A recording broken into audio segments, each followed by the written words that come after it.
Planet of the Fakes, and Pigstar HH News. The Medical Examiner that issues George Floyd autopsy. Crowded MPL's morgue has medical examiner looking to move out of downtown. Crowded MPL's morgue has medical examiner looking to move out of downtown. Hennepin County Medical Examiner Andrew Baker. Hennepin County Medical Examiner Andrew Baker says the former food service building that serves as his office isn't big enough to keep up with the demand for post-mortem exams. Tim Nelson, NPR News. The Hennepin County Medical Examiner's office wants to put an end to overcrowding at its morgue in downtown Minneapolis. Officials are hoping to win state funding this spring for a new facility in the suburbs. The squat concrete building across from the Vikings Stadium didn't start out as a morgue. The building itself is about 50 years old, and it was a food service facility for many years for the county, said Andrew Baker, medical examiner. And when the opportunity to move into here from our very small location in the hospital came up, we jumped on it.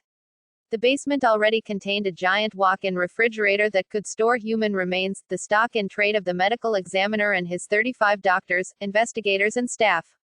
But 15 years after the relocation, their workload is way up. At the time, we were doing approximately 600 autopsies a year, and we have almost doubled that amount now, said Melissa Lalek, the county administrator for the medical examiner's office. That's due in part to agreements with Scott and Dakota counties, which now contract with Hennepin County for post-mortem medical examinations.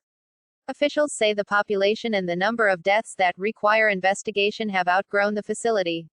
Remember the game you played as a kid? Asked Baker, with the 15 squares and the 16-piece plastic party favor.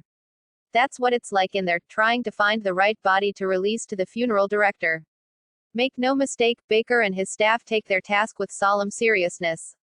If you're unfortunate enough to have a family member die under medical examiner jurisdiction, we're the people that give you answers about how your loved one died, Baker said. Whether it's a sudden, unexplained natural death, whether it's a drug overdose.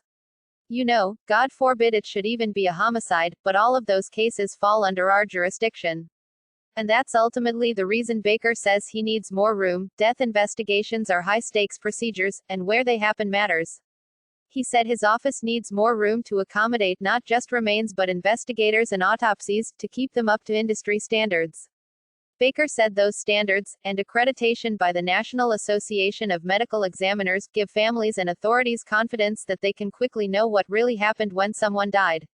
If this building right now you are standing in was built to 2013 standards, we would have 9 autopsy stations, he said. We have 5. If this building were built to 2013 autopsy facility standards, we'd be able to fit more than 70 bodies in our cooler. We can currently hold about 36. So even by current standards, we're already at capacity.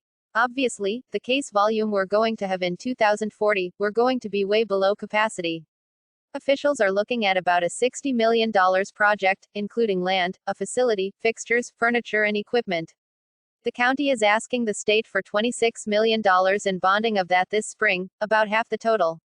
Baker would like to move his operation to the southern suburbs, preferably along a major highway that makes for easy access, and preferably out of downtown in the shadow of the new Vikings Stadium and nearly $1 billion of other real estate development around it.